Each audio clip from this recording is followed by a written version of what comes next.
दिनै रुनिकाटा हालामाव जेनाखि आसाम स्टेट टीम साब जुनियर गार्ल्स बेखौ थांनाय सप्तानि सिगांनिफ्रायनो कचिं केम्प बा फाइनाल सेलेक्शन केम्प सोलिबाय थादोंमोन।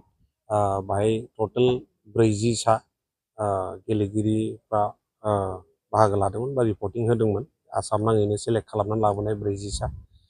दा बिनि उनाव कचिं खालाम लास्टाव 22 जन प्लेयार्सखौ सेलेक्ट खालामनाय जाबाय आरो बे 22 जना आसामखौ रिप्रेजेन्ट खालामगोन आरो बेंगलाव जानो गोनां बेंगलनि बेरामपुराव जानो गोनां जेनाखि नेशनेल फुटबल चेम्पियनशिप साब जुनियर गार्ल्स बेहाय बे टीमा बाहागो लाहैगोन।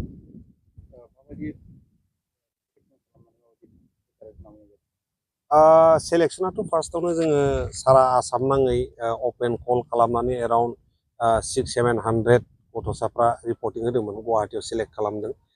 40 जन सेलेक्ट खालामनानै लाबोनाय जादों नैबे रुनिकाटायाव।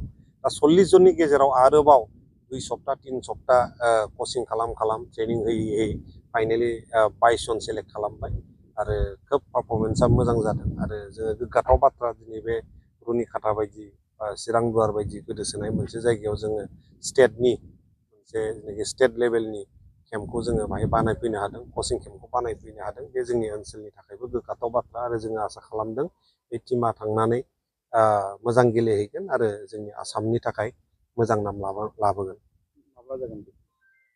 जोंना खेलाया 3 तारिखनिफ्राय जागायगोन। सेप्तेम्बर 3 तारिखनिफ्राय जागाय लिग मेट्स दङ आरो बिनि उनाव जेब्ला क्वालिफाइ जागोन सेमि फाइनाल फाइनाल आरो बियो 10-15 दिनसो जागोन। खेलायावथ' टायार 1आव टटेल 17-18 स्टेट्स दङ। गासिबो रायजोआनो दङ। टायार 1 होननानै बुङो बेखौ मोननै रोखोमाव जायो, टायार 2 आरो टायार 1। जोङो टायार 1 लेभेल 1आव दङ। दा बाहाय 17-18 टीम्स दङ आरो जोंनि ग्रुपआव जोबोद गोराथार टीम दङ, जेरै वेस्ट बेंगल दङ, छत्तीसगढ़ दङ। बेफोर टीमा जोबोद गोरा। दिल्लीबो दङ, दिल्लीयाबो गोरा टीम। बे टीमनिफ्राय जुदि जोङो क्वालिफाइ जानानै बारग'लांनो हायोबा जोंहा चेम्पियन जानायनि खोब मोजां आसा दङ होनना मिजिंथिनो हायो।